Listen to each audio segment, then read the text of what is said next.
Welcome to Canadian Tire Motorsports Park, where today our buddy Sasha from Mountain Pass Performance is going to try to set a production car record in his insane Nissan 350Z. This has a fully built VQ in it that makes 530 wheel horsepower and a hybrid system in there that adds about 160 more. So basically 700 wheel horsepower, all the aero, all the grip. This thing is hoping to go 114s here, which would set a new production car record around this glorious racetrack.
This is, of course, Sasha, our longtime friend and madman, both in terms of engineering and driving. He does it all. And you've done a couple of sessions this morning in the car already. Yes. Just to kind of set up for what we hope is the glory run. Yeah, it's a perfect day today. It's like the ideal temperature. It's perfect weather. It's just tricky right now because there's so much traffic. Yeah. But the little few laps I did, the car feels really good. I'm hoping that with new tires, they're giving us here 3 laps to ourselves, which is awesome. So I have to kind of just build up over those 3 laps to see how fast I can go without really having a rhythm being built up, because it's impossible. Yeah, that's challenging. I mean, it's kind of a time attack scenario, isn't it? You just got to get in the car and go as fast as you can on those 3 laps. Yeah, it's not going to be a perfect lap. Right. But if I can do 3 clean laps and I'll increase the power each time, then it's, you know, a banker and then another little bit of a banker, and then the last one will be kind of just go for it. And as I mentioned, the goal is, of course, to go faster than Richard Boak in Black Storm, who set a 115 here, which we think is the production car record at this track. Yeah, I mean, we're not like spending our life on the internet, but as far as we can tell, if I do a 114, that's my lucky number. Right. My goal is a 114, and you guys will call that a production car lap record because that's what YouTube likes to see. Okay, well, we're calling it that, so good luck out there. We're looking forward to hearing it and seeing it, because, man, this car makes epic noises. And the sound, like, you don't get you have to come out to a grid life event to hear the thing in person. It is. Because the video does not do it justice. It's unbelievable. One of the coolest sounding cars in the world. So go fast, buddy. Let's do it, DP. Let's do it. All right. Do it.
So not only was the car insanely fast, it was also very violent, very bumpy, and there were a ton of dash warnings coming on the dash. It seemed like everything that could go wrong was going wrong. We had inside wheel spin, which was causing ABS faults to occur, fuel pressure warnings, oil pressure warnings, and the setup of the car also wasn't very good. You can see here it's very twitchy and moving around. It's actually incredible the car went this fast, and also pretty reckless, and I was trying to drive it this fast, considering it wasn't really quite ready for it. The speed you carry into 5 is absolutely insane. And on the next lap after this one, I tried to go even faster and ended up going off the track there and almost crashing into the wall. So it was definitely very intense. The way the car feels, we're up the back straight with the DRS open. It's super light, and the back of the car is very twitchy and nervous. You can certainly feel that there's a lot of front downforce and no rear. And then coming into 8 here, you hardly have to brake at all. I left some speed on the table still. It's just got so much grip, it's hard to calibrate your brain to.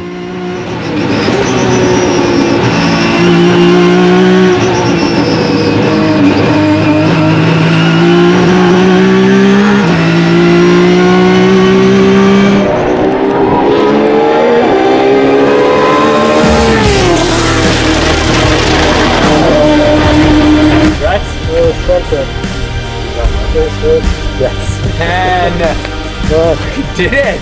Well, that was easy. 114, just like that. Very intense, DP. No drama from the side of the track. It looked easy. What was it like inside? It must have been very intense. Yeah, the thing is I've never gone that fast, first of all. And this is the first time I've been on these tires. So you're kind of just flooring it out of these corners and hoping, as the car's bouncing on the bump stops and moving around, you're just hoping it's going to stick. You're right. Because you know to get the lap time, you can't be lifting. So the car was moving around underneath you, because trackside it looks stuck to the track. It's just because we have to run it on bump stops to keep the chassis off the ground. Okay. It's very violent. Is it? Okay.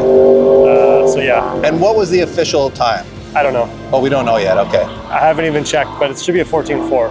14.4. Well, Peter will put it on the screen right now. So this is, we think, an unofficial, can we call it that? Unofficial production car track record here? Yeah, sure. Call it whatever you want. But it's pretty wild. I mean, it's so cool though, man. I can't. It was cool 5 years ago. Yes. When you went 118. But now it's like faster than IMSA GTD Pro Pole. Right. And yeah, it has more downforce and more power, but still. That's a great point. To put it in perspective, like a brand new GT3 RS does like 22. 22s around here. with a pro driver. With a pro driver. So almost 10 seconds, a lot faster than...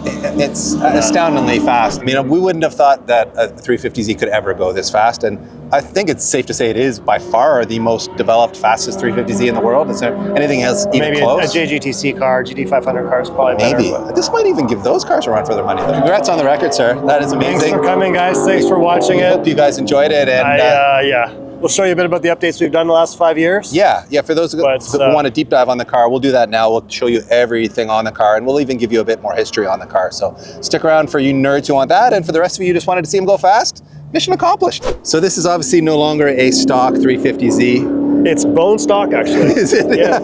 I mean, structurally, you can see a lot of the structure is still here, but this is still a VQ motor. Yeah, it's a very warmed over one. It's a VQ35HR that Jim Wolf Technology have done an incredible job, because not only does it make 530 horsepower at the wheels, but it can go like that all day. Yeah.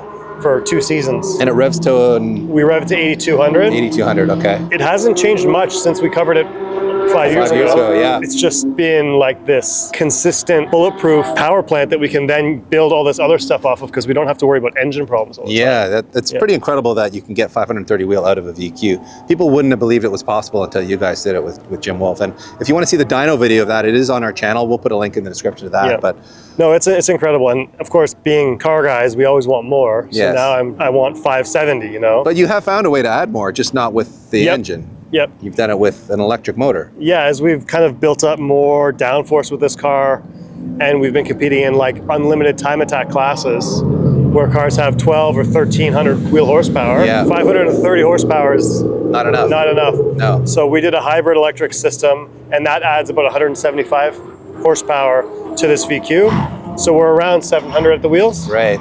And so that did add some weight to the car. Sure. This was kind of like a science project for us, and with Mountain Pass, you know, obviously being in electrification, we wanted to show that we can do this technology on this race car that we've been building since 2008. And the powertrain doesn't end there either. You've obviously have a sequential gearbox in here. Yeah, it has an X-Track sequential gearbox that used to be in, I don't even know, some maybe JGTC car. Okay. It's really cool.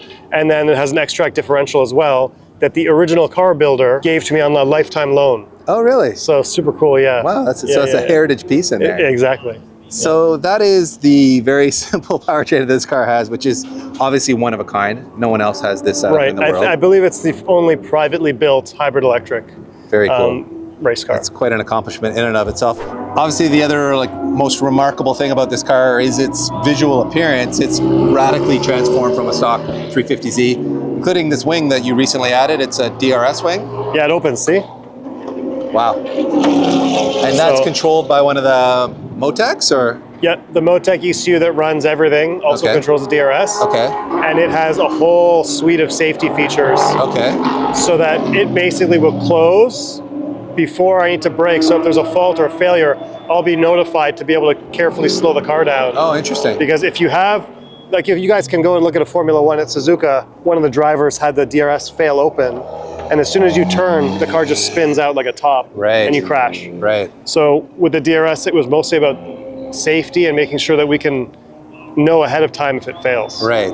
Yeah. But the performance advantage, of course, is that you can take out rear downforce and therefore drag and go faster in a straight line. Yeah, the thing to understand about DRS is the wake of a car, kind of like the wake of a boat, the wake is all combined with the diffuser, the spoiler, and the wing together. Right. And it creates this huge rooster tail effect. Yes. Which is a huge amount of drag. Yes. And as soon as you open this flap, yeah, you totally change the shape of that wake to be something that's more of a straight line. Okay. So the drag difference is not just, you know, the wind hitting this little flap here. Right. It ends up reducing the drag by almost 40%. Wow. Yeah. And what does that translate to in speed? At a track like this, it's about 1 second a lap. 1 second a lap. And just the back straight. And what will your top speed difference say with it? It's hard to say. I didn't test it fully because the way I have the hybrid system programmed, it starts to reduce power at a certain speed. I see. The idea is just to keep the hybrid system from overheating. Okay. We kind of cut the speed at the end of the straightaway where it's not contributing to a lot of lap time. But it's been a worthwhile upgrade. If it's worth a second a lap, that's significant on a car this developed. Yeah, but it's how it looks is the most important. It's true. It does so look super rad. As do these mounts, by the way, which I assume are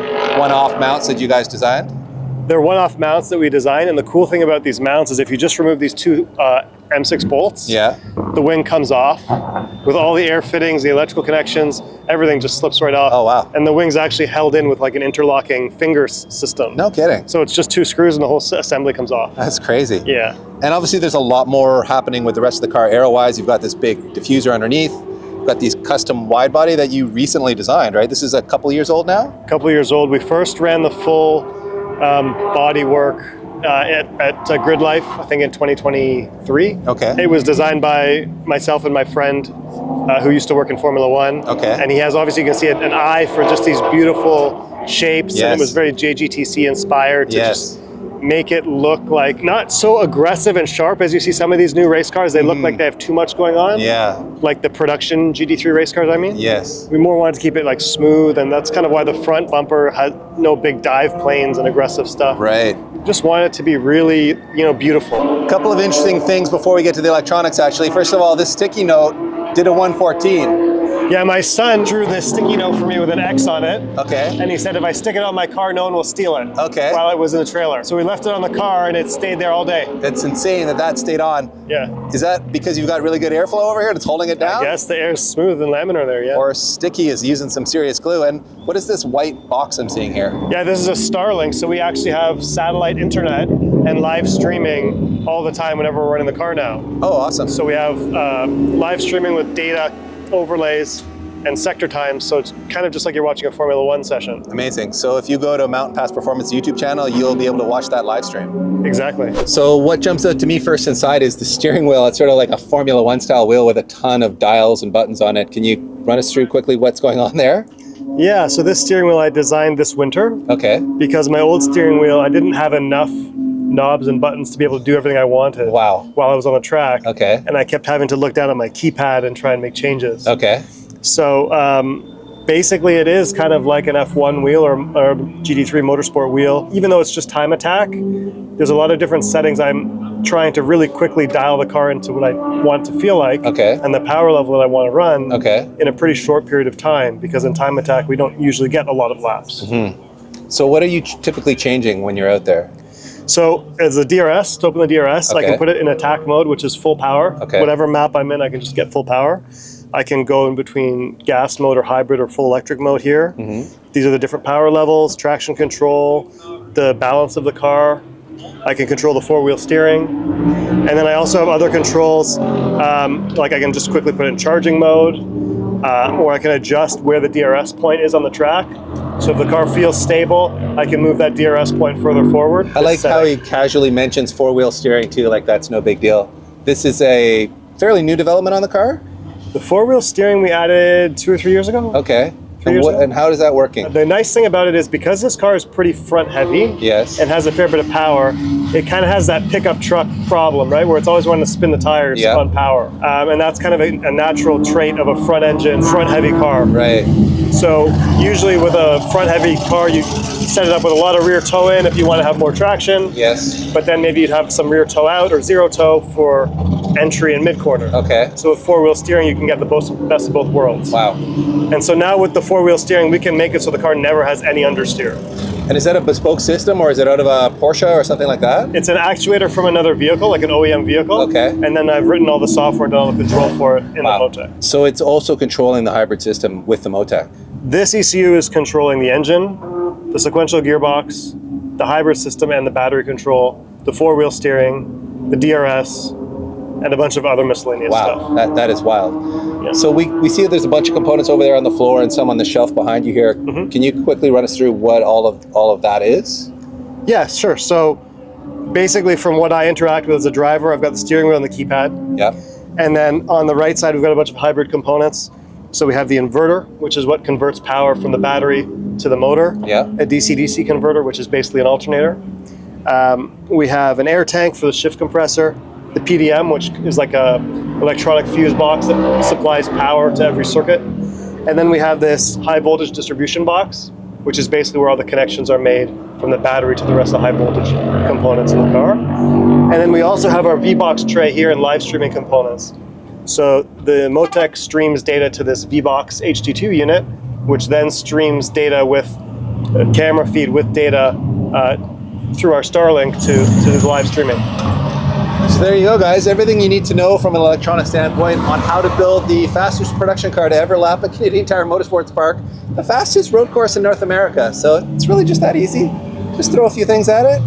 We did it like a science project. You could have just as well had a Corvette with twin turbos and gone way faster. It's true. There are other ways to go fast, and this is certainly not the easiest path, but I think probably for you at least the most interesting, the most like engineering rich, and the most learning rich. Yeah, I mean, a lot of my enjoyment is driving, but it's also in learning and putting together these systems and getting that experience and fine-tuning them, and to some degree seeing if I can just add all this crazy stuff and make it work. So I guess the last question I have for you is, what's left? I mean, there's not much left you can really do to a car like this, is there? It's so complete now. Yeah. I think it's pretty well done. It's just fine-tune, fix the little things, maybe try and get a little bit more battery power out of it. But I just like to drive it a little bit more. Yeah. And so we've got a new project now that we're going to start on, and it's going to kind of take a lot of these technologies and apply them more to a road car. Oh, interesting. You want to tell us a little more about that? Well, it's got a V12. A V12, okay. Yep. It's front engine. Okay. And it's going to have a 6-speed gearbox. A manual gearbox. Manual gearbox. Okay. And be hybrid. So the vision is that we'll be able to do cool, fun stuff, like drive it in electric only mode, and then have the display tell you, hey, pop it in gear and start the engine back up. Okay. And is this a project that might turn a few laps at a racetrack just for fun? For sure, yeah. The idea with this car is to have something that's going to be like a Jekyll and Hyde type of situation. So more comfortable on the road than factory, and then all the way up to an extreme for track use. Okay. So, I mean, you can have some ideas of what car that would be. Yeah, there aren't many front-engine V12 cars to choose from. There's not a lot. I mean, this car's red. Okay. So I've kind of always been a Ferrari guy. Okay, okay. And so it was kind of a toss-up between a 575 or 550 and a 599. And we decided to do a 599 because it's an aluminum construction. And it's just a newer, better built vehicle. And if this is a wild sounding car, I can only imagine what that's going to sound like when you start to work your magic on it. So yeah, I hope it sounds exciting. Incredible. Yeah. I think it's exciting enough that maybe PT and I need to pay you some regular visits and update the people on it. We would love to have you guys. All right, well, you guys let us know in the comments below if you want us to follow along as Sasha builds a 599. I'm pretty sure you do want that. And thanks again for sharing this car with us and this experience. Thank you for coming and covering it. I really appreciate it. I mean, it's a bit of a surreal feeling for me personally. I still haven't really processed it. Well, I think you're gonna sleep well tonight, and he's also gonna go home and look at the data. There's a lot of data and realize that he can do a 113. So we may be back here going 113 with Sasha, but I look forward to Ferraris and many more years of you enjoying the 350Z. So thanks again, Sasha. No, thank you guys. Yeah, thank you everyone for watching, and we'll see you with some probably boring Honda stuff. Really, that's all we do, right? PT, BMWs, and Hondas. The occasional 599 now, maybe too. Some V12 dynos are coming up. Ooh, yeah, that'll be good.